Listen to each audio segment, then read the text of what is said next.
क्रिस्त में मेरे प्यारे भाई और बहनों, आज के मनन चिंतन के लिए हम लेंगे संत लूकस का सुसमाचार अध्याय 1 पद संख्याएं 67 से 79 तक। जकरियस पवित्र आत्मा से परिपूर्ण हो गया और उसने यह कहते हुए भविष्यवाणी की, धन्य है प्रभु इज़राइल का ईश्वर, उसने अपनी प्रजा की सुध ली है और उसका उद्धार किया है। उसने अपने दास दाऊद के वंश में हमारे लिए एक शक्तिशाली मुक्तिदाता उत्पन्न किया है। वह अपने पवित्र नबियों के मुख से प्राचीन काल से यह कहता आया है कि वह शत्रुओं और सब बैरियों के हाथ से हमें छुड़ाएगा और अपने पवित्र विधान को स्मरण कर हमारे पूर्वजों पर दया करेगा। उसने शपथ खाकर हमारे पिता इब्राहिम से कहा था कि वह हमको शत्रुओं के हाथ से मुक्त करेगा, जिससे हम निर्भयता, पवित्रता और धार्मिकता से जीवन भर उसके सम्मुख उसकी सेवा कर सके। बालक, तू सर्वोच्च ईश्वर का नबी कहलाएगा, क्योंकि प्रभु का मार्ग तैयार करने और उसकी प्रजा को उस मुक्ति का ज्ञान कराने के लिए जो पापों की क्षमा द्वारा उसे मिलने वाली है, तू प्रभु का अग्रदूत बनेगा। हमारे ईश्वर का प्रेम पूर्ण दया से हमें स्वर्ग से प्रकाश प्राप्त हुआ है, जिससे वह अंधकार और मृत्यु की छाया में बैठने वालों को ज्योति प्रदान कर और हमारे चरणों को शांति पथ पर अग्रसर करेगा। क्रिस्त में मेरे प्यारे भाइयों बहनों, हम क्रिसमस के बहुत ही नज़दीक आ चुके हैं। आज के मनन चिंतन में हम पढ़ते हैं जकरियस का भजन, जिसे हम लातीनी शब्द में बेनेडिक्टस भी कहते हैं।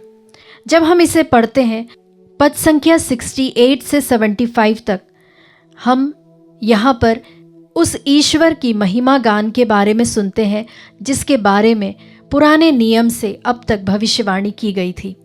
और वहीं हम पढ़ते हैं दूसरे भाग में 76 से 79 पर, जहाँ पर संत यूहन्ना के बारे में बताया गया है।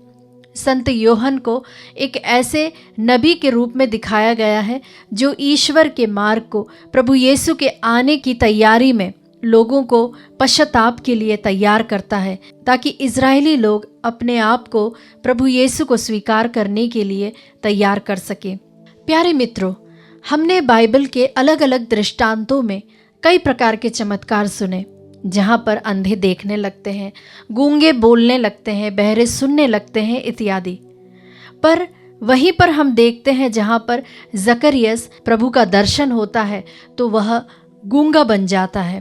प्यारे विश्वासियों, जहाँ पर हम पढ़ते हैं कि संत पौलुस कुछ समय के लिए अंधा बन जाता है और यहाँ पर जकरियस गूंगा बन जाता है। लेकिन जब संत पौलुस अंधेपन से बाहर आता है या फिर जब जकरियस अपने गूंगेपन से बाहर आता है, तब हमें क्या पता चलता है?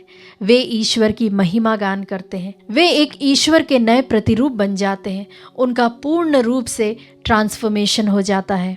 जी हाँ विश्वासियों, कई बार हमारे जीवन में ऐसे क्षण आते हैं जहाँ पर हमें कई प्रकार की मजबूरियाँ होती होंगी, या अपने जीवन में समझौते करने पड़ जाते हैं, या फिर ऐसा भी समय आता है जहाँ पर हमें ह्यूमिलिएशन का सामना करना पड़ता, शर्मिंदगी का सामना करना पड़ता, और उस समय हमारे पास कोई शब्द नहीं रह जाते हैं।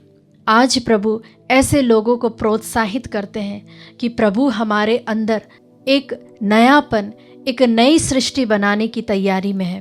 साथ ही मित्रों, मैं एक और चीज़ पर आपका ध्यान इंगित करना चाहती हूँ, संत यूहन्ना का रोल। यहाँ पर हम देखते हैं संत यूहन्ना जो था वह एक प्रिपेरर था। वह प्रभु यीशु के आने की तैयारी करता है। कई बार ऐसा होता है विश्वासियों, जब हमें स्टेज के पीछे होना उतना अच्छा नहीं लगता, या फिर हमें ऐसी जगह पर अच्छा लगता है जहाँ पर हमें लोग जानते हो या फिर हमें एक रिकग्निशन मिलता हो। ठीक उसी तरह प्यारे विश्वासियों, जैसे हम आत्मदर्शन में जब काम करते हैं तो कई सारे ऐसे लोग होते हैं जो कभी कैमरे के सामने नहीं आते, लेकिन अगर आप सोचिए वे एक दिन अगर ड्यूटी पर नहीं आए तो क्या होगा? जो कार्यक्रम आप देख सकते हैं वे आप देख नहीं पाएंगे। हम उनकी भूमिका को नकार नहीं सकते। उनका भी उतना ही बड़ा रोल होता है जितना जो लोग स्टेज पे दिखाई देते हैं उनका रोल होता है। आज हम ऐसे लोगों के लिए अपने जीवन में धन्यवाद दें जिन्होंने पीछे रहकर हमेशा हमें प्रोत्साहित किया हो, जो कभी भी सामने नहीं आते या जो हमें राह दिखाते हैं, हमारी जो हौसला अफजाई करते हैं, लेकिन कभी भी वे लोग हमारी तरक्की में कभी उनका नाम नहीं आया हो। हम ऐसे सभी लोगों को धन्यवाद दें। साथ ही प्यारे विश्वासियों, मैं आज की नित्य आराधना में ऐसे उन सभी लोगों को याद करना चाहती हूँ जो लोग आज मिस्सा बलिदान में जा नहीं पाएंगे, जो लोग कई कारणों के कारण अपने घर पर ही हैं। हो सकता है वे बीमार हो सकता है वे बिस्तर पर हो, या फिर उन्होंने अपने प्रियजन को खो दिया हो, जिसके कारण से वे बहुत ही दुखी हो, जिसके कारण से वे क्रिसमस का आनंद नहीं उठा पाएंगे। उन सभी लोगों को इस वक्त हम कुछ देर के लिए मौन रूप से उनके लिए प्रार्थना करें और उनकी सभी प्रार्थनाओं को समर्पित करते हुए हम नित्य आराधना में योग्य रीति से भाग लें। आमीन।